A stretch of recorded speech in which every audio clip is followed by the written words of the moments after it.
आज की हमारी कहानी है ऐसे डॉक्टर्स के बारे में जो आपस में एक गेम खेलना शुरू करते हैं और उस गेम को वो नाम देते थे परफेक्ट मर्डर। मतलब इस गेम में किसी इंसान को ऐसे मारा जाता था जिसके बाद कोई ये न बता सके कि उस आदमी की मौत आखिर हुई तो हुई कैसे। ये डॉक्टर्स लोगों को मारकर उनकी बॉडी का पोस्टमार्टम करके ये पता लगाते थे कि उसकी मौत कैसे हुई होगी।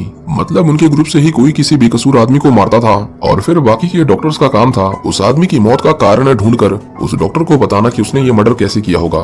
ये गेम वो पिछले कई सालों से खेल रहे थे, लेकिन एक दिन उनके बीच में कोई ऐसा आता है जो उनके इस खेल का भांडा फोड़ने वाला था। अब वो सभी मिलकर उसे ऐसा करने से कैसे रोक पाते हैं, जानने के लिए देखते रहिए आज की हमारी मूवी जिसका नाम है पैथोलॉजी।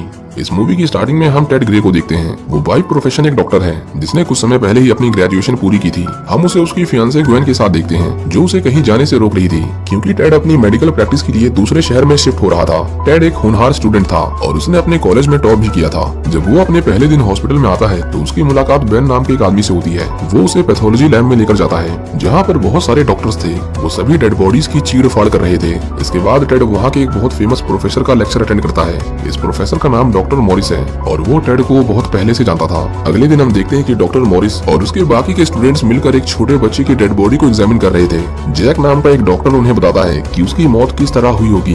टेड उसकी बातों को बड़े गौर से सुन रहा था, लेकिन वो उसकी ऑब्जर्वेशन से सहमत नहीं था। वो उस बच्चे की मौत के कारण को एक अलग नजरिए से एक्सप्लेन करता है और आखिर में डॉक्टर मॉरिस उसकी बात से ज्यादा सहमत थे बजाय की जैक की। पर उसे इस बात से बहुत गुस्सा आता है क्योंकि पहली बार उसे किसी ने गलत ठहराया था और वो भी कोई ऐसा जिसे आए हुए 2 दिन भी नहीं हुए थे। हम देखते हैं कि जब टेड शिफ्ट खत्म होने के बाद अपने घर जा रहा था तो ग्रिफिन नाम का एक डॉक्टर उसे धक्का देकर कहता है कि वो उसे पसंद नहीं करते। टेड को थोड़ा अजीब लगता है पर वो उसकी बातों को मजाक समझकर वहाँ से चला जाता है। इसके अगले दिन हम देखते हैं कि उनके पास एक नई डेड बॉडी आई थी जिसे उन्हें एग्जामिन करना था, लेकिन मॉरिस जब उस आदमी के बारे में बता रहा था तो वो डेड बॉडी हिलने लगती है। कुछ लाशों में ऐसा बहुत कॉमन होता है क्योंकि उनके ब्रेन को पता ही नहीं होता कि उनका शरीर मर चुका है। टेड उसकी गर्दन पर एक स्कैल्प से कट मारता है जिससे उसके ब्रेन और बॉडी का कनेक्शन टूट जाता है। बेन उसके काम करने के तरीके से बहुत इंप्रेस था और वो उसका दोस्त भी बनना चाहता था। टेड एक दिन नोटिस करता है कि उसके साथ के सभी डॉक्टर्स कहीं जा रहे थे। उसे थोड़ा अजीब लगता है पर वो उसे इग्नोर कर देता है। हम देखते हैं कि रोज की तरह सभी लाशों की ऑटोप्सी कर रहे थे। जैक टेड के पास आता है और उसे अपने ग्रुप के साथ क्लब में चलने को कहता है। टेड ग्वेन के बिना बहुत अकेला महसूस कर रहा था, इसीलिए वो उसके साथ चलने के लिए तैयार हो जाता है। वो सभी पार्टी में आते हैं और उसे पता चलता है कि जूलियट जैक की गर्लफ्रेंड थी। वो सभी आपस में बैठकर डिस्कस कर रहे थे कि क्या ऐसा पॉसिबल है कि किसी को ऐसे मारा जाए कि उसकी किसी भी रिपोर्ट में उसके मरने का असली कारण पता ही ना चले। वो टेड से पूछते हैं कि क्या अगर तुम्हें मौका मिले किसी को इस तरह मारने का तो क्या तुम उसे मारोगे। जिस पर टेड उन्हें कहता है कि कल हमने जिस बच्चे की डेड बॉडी को देखा था उसे किसी ने बस उसके आईपैड के लिए मार दिया। जान लेना तो इंसानों की फितरत है, लेकिन ऐसे लोगों के लिए ही कानून बनाए गए हैं। हम यहाँ बैठकर इस टॉपिक पर कितना भी बात कर लें वो सब फिजूल ही होगा क्योंकि हम में से किसी के अंदर भी हिम्मत नहीं है किसी को जान से मारने की। लेकिन उसे क्या पता था कि ये बात वो जिन लोगों के सामने बोल रहा था वो ऐसे ऐसे काम करके बैठे हैं जिसके बारे में वो कभी सोच भी नहीं सकता। उस रात उन्होंने बहुत मस्ती की। जैक उसे अगले दिन फिर से मिलने के लिए कहता है, लेकिन इस बार सिर्फ वही दोनों होंगे। इसके बाद हम देखते हैं कि वो दोनों अकेले ड्रग्स के नशे में तेज स्पीड में कार ड्राइव कर रहे थे। जैक उसे एक सुनसान बिल्डिंग के पीछे ले जाता है। टेड बहुत नशे में था। वो देखता है कि जैक एक मोटे आदमी से बात कर रहा है। जब वो अंदर जाता है तो देखता है कि वहाँ पर एक बच्चा और एक बूढ़ी औरत बैठी हुई थी। टेड को समझ नहीं आता कि जैक उसे कैसी जगह लेकर आया है, पर वो इतने नशे में था कि वो चक्कर खाकर गिर जाता है। उसका नशा अगले दिन तक भी नहीं उतरा था। टेड जब अपना काम करने के लिए पैथोलॉजी लैब में आता है तो वो देखता है कि उसके सामने उसी आदमी की लाश रखी थी जिससे जैक कल रात को बात कर रहा था। उसे देखकर टेड का नशा एक झटके में उतर जाता है। हम देखते हैं कि सभी डॉक्टर्स मिलकर उस आदमी की मौत का रीजन डॉक्टर मॉरिस को बताने लगते हैं और जैक चुपचाप उन्हें सुन रहा था क्योंकि वो खून उसी ने किया था और वो जानता था कि उनमें से कोई भी उसकी मौत का सही रीजन नहीं बता पाएगा। पर तभी वहाँ टेड आता है। वो उन्हें बताता है कि उसके सिर पर हमला करने से पहले उसे जहर दिया गया था और वो भी पोटेशियम साइनाइड, क्योंकि मारने वाले को पता था कि ये वाला पॉइजन किसी भी लैब रिपोर्ट में डिटेक्ट नहीं होता। वो कहता है कि उसे पहले पॉइजन दिया गया, फिर उसे मारने वाले ने 7 घंटे तक इंतजार किया और उसके बाद उसके सिर पर 18 बार वार किया और आखिर में उसके सिर पर गोली मारी।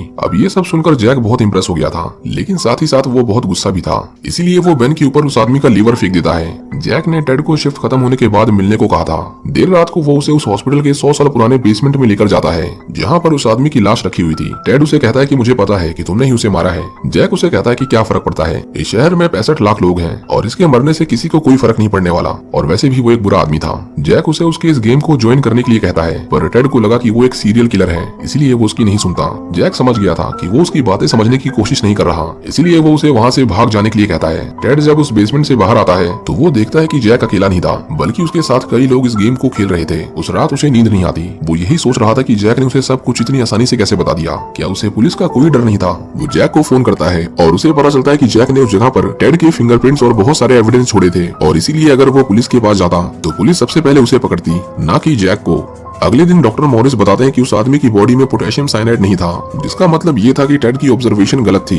जैक को लग रहा था कि उसने एक परफेक्ट मर्डर किया है, लेकिन टेड उसे अकेले में मिलकर बताता है कि उसने ये मर्डर कैसे किया होगा। उसकी बॉडी को डेड समझकर हॉस्पिटल में लाया गया था, लेकिन वो उस समय भी जिंदा था। जब जैक को उस आदमी की बॉडी मिली तो उसने उसे जिंदा ही काट दिया, और उसके बाद उसने उसे हॉस्पिटल के पीछे ले जाकर उसके सिर पर 18 बार हमला किया, जिससे उसकी मौत हो गई।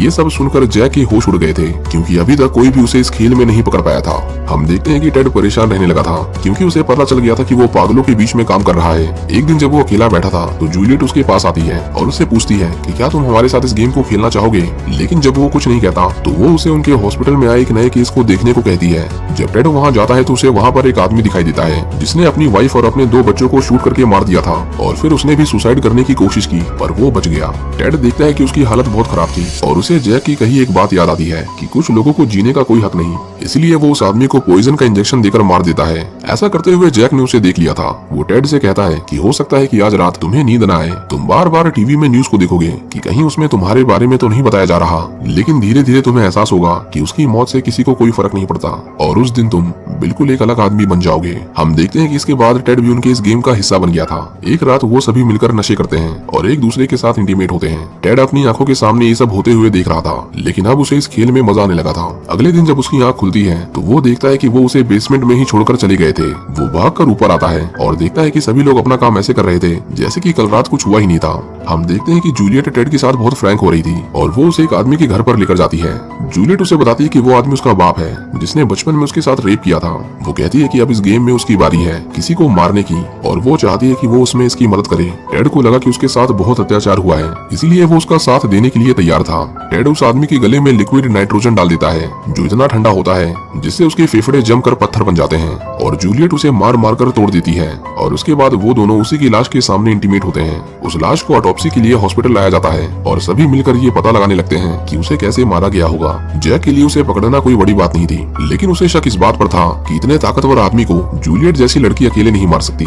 इसीलिए वो टेड के पास आता है और उसे कहता है कि कहीं वो इस गेम में चीटिंग तो नहीं कर रहा, क्योंकि सभी को अपने पेशेंट्स को अकेले मारना होता है बिना किसी की मदद के। टेड उसे ऐसा कुछ करने से नकार देता है, लेकिन जाते जाते जैक उसे कहता है कि कहीं जूलियट ने उसे भी तो अपने फादर की झूठी कहानी तो नहीं बताई, क्योंकि वो सभी के साथ ऐसा करती है। ये सुनकर टेड को उसके ऊपर बहुत गुस्सा आता है, जिसके बाद वो जूलियट को धमकी देता है कि वो दोबारा कभी उससे झूठ ना बोले। इसके बाद हम देखते हैं कि टेड धीरे धीरे उन लोगों के साथ मिलकर बहुत सारे लोगों का पोस्टमार्टम करता है। बेन, जो शुरुआत में उसका दोस्त था, वो नोटिस कर रहा था कि टेड अब पहले से बहुत अलग बर्ताव करने लगा था। वो अब उसके साथ न रहकर जैक के साथ ज्यादा रहता था। एक दिन हम देखते हैं कि डॉक्टर मॉरिस टेड के पास आते हैं और वो उससे पूछते हैं कि क्या उसे कोई मदद चाहिए, क्योंकि टेड को अपने काम में इतना मजा आने लगा था कि वो अपनी असल जिंदगी पर ध्यान ही नहीं दे रहा था। टेड उसे कहता है कि सब कुछ ठीक है, और वैसे भी कुछ दिनों के लिए वो ग्वेन से मिलने जा रहा है। टेड जब अपने घर आता है तो उसे वहाँ पर जूलियट दिखाई देती है, जो उसके जाने से थोड़ा परेशान थी, और वो दोनों उस रात फिर से इंटीमेट होते हैं। इसके बाद कुछ दिनों के लिए वो ग्वेन के पास चला जाता है। ग्वेन को टेड थोड़ा बदला बदला नजर आ रहा था, लेकिन टेड उसे इन सब के बारे में कुछ नहीं बताता। ग्वेन उसे कहती है कि इस बार वो भी उसके साथ चलना चाहती है। टेड उसे साथ नहीं ले जाना चाहता था, लेकिन बार बार जिद करने की वजह से वो उसे मना नहीं कर पाता। इसके बाद वो दोनों अपार्टमेंट में आते हैं। वहाँ पर कहीं कहीं खून के छींटे लगे हुए थे, जिसे टेड उसके देखने से पहले ही साफ कर देता है। लेकिन ग्वेन को वहाँ पर ड्रग्स मिलते हैं और वो टेड से सवाल जवाब करने लगती है, पर टेड कहता है कि वो उसका नहीं है। कल रात यहाँ उसके दोस्तों ने पार्टी की थी, शायद गलती से उसे यहाँ भूल गए होंगे। इसके बाद वो दोनों एक पार्टी में जाते हैं, जहाँ पर जैक और बाकी के लोग भी आए हुए थे। जूलियट जब ग्वेन को देखती है तो उसे बहुत जेलसी होती है, इसीलिए वो पार्टी में किसी से बात नहीं करती। जैक जब उसे नोटिस करता है तो उसे बहुत गुस्सा आता है, क्योंकि वो उसकी गर्लफ्रेंड थी और उसे पता चल गया था कि उन दोनों के बीच में कुछ तो चल रहा है। टेड ग्वेन को उस पार्टी से चलने के लिए कहता है, और हम देखते हैं कि जैक जूलियट पर उन सभी के सामने चिल्लाने लगता है और उसे बच्चलन कहकर वहाँ से चला जाता है। देर रात को जब टेड सो रहा था तो उसे जैक का फोन आता है। उसे लगा कि उसने उसे गेम खेलने के लिए बुलाया है, लेकिन जब वो वहाँ पर जाता है तो वहाँ पर कोई नहीं था। हम देखते हैं कि जैक ने 3 लड़कियों का मर्डर कर रखा था और वो पागलों की तरह हरकतें कर रहा था। टेड उसे कहता है कि वो गेम के रूल्स तोड़ रहा है, वो लोगों को इस तरह नहीं मार सकता, लेकिन जैक ने उसे एक वार्निंग देने के लिए बुलाया था कि वो उसकी चीजों और जूलियट से दूर रहे। पर उसे भी पता था कि इसमें टेड की कोई गलती नहीं, ये सब जूलियट खुद करना चाहती है और इसीलिए वो उसे कुछ नहीं करता। जब टेड अपने घर आता है तो जूलियट उसकी बिल्डिंग के नीचे उसका इंतजार कर रही थी। वो उसे वहाँ से जाने को कहता है, लेकिन जूलियट उसे सेड्यूस करती है और उसे ऐसा करते हुए जैक देख लेता है। मतलब यहाँ कोई किसी का सगा नहीं था, सब किसी से कोई ना कोई झूठ बोल रहे थे और शायद यही इस ग्रुप की सबसे बड़ी कमजोरी थी। अगले दिन टेड जैक से कहता है कि अब उसे इस खेल को नहीं खेलना, पर जैक उसे बताता है कि इस गेम को कोई भी नहीं छोड़ सकता। वो उसे धमकी दे रहा था कि अगर वो इस गेम को छोड़कर गया तो उसे जेल जाना पड़ेगा। जैक उसे कहता है कि कल हम एक और बॉडी की ऑटोप्सी करने वाले हैं और इस वाले में उसे बहुत मजा आने वाला है। इसके बाद हम देखते हैं कि उस रात टेड अकेला उस बेसमेंट में आता है और अब वो ये सब खत्म करने वाला था। अगले दिन वो सभी एक बार फिर से इकट्ठा होते हैं और वो टेड को अपने रास्ते से हटाने के बारे में सोच रहे थे और ज्यादातर लोग इस आइडिया से सहमत थे। जब वो उस नई डेड बॉडी से पर्दा उठाते हैं तो हम देखते हैं कि वो तो जूलियट थी जिसे जैक ने मार दिया है, पर उनमें से शायद ही कोई होगा जिसे उसके मरने से फर्क पड़ रहा था। लेकिन जब वो उसकी ऑटोप्सी करने के लिए लाइट्स को ऑन करते हैं तो वहाँ पर एक बहुत बड़ा एक्सप्लोजन होता है जिसमें सभी लोगों की मौत हो जाती है। ये सारा प्लान टेड का ही था, इसीलिए वो ऑटोप्सी के समय वहाँ पर नहीं था। डॉक्टर मॉरिस टेड को उस हादसे के बारे में बताते हैं और ये भी बताते हैं कि उन्हें वहाँ 4 डेड बॉडीज मिली हैं। ये सुनकर टेड घबरा जाता है क्योंकि वहाँ पर 4 नहीं बल्कि पूरे 5 लोग होने चाहिए थे। इसका मतलब ये था कि उनमें से एक अभी तक जिंदा है। हम देखते हैं कि वो आदमी कोई और नहीं बल्कि जैक ही था जो अपना बदला लेने के लिए ग्वेन को मारने जा रहा था। जब ग्वेन उसका फोन नहीं उठाती तो टेड अपने घर की ओर भागने लगता है, लेकिन जब तक वो ग्वेन के पास पहुंचता वो देखता है कि ग्वेन की मौत हो चुकी थी। उसे देखकर टेड रोने लगता है और इन सब का जिम्मेदार वो खुद को मानता था। कुछ दिनों बाद हम देखते हैं कि डॉक्टर मॉरिस ग्वेन की मौत का दुख जता रहे थे। टेड उन्हें कहता है कि वो नहीं चाहता कि ग्वेन को कोई और छुए, इसीलिए वो उसकी ऑटोप्सी खुद करना चाहता है। इसके बाद हम देखते हैं कि वो उसकी मौत का कारण जानने के लिए अलग अलग टेस्ट करने लगता है। वो अपनी रिपोर्ट में लिखता है कि ग्वेन को माइट्रल वेल्व प्रोलैप्स की बीमारी थी जिसकी वजह से उसकी मौत हुई।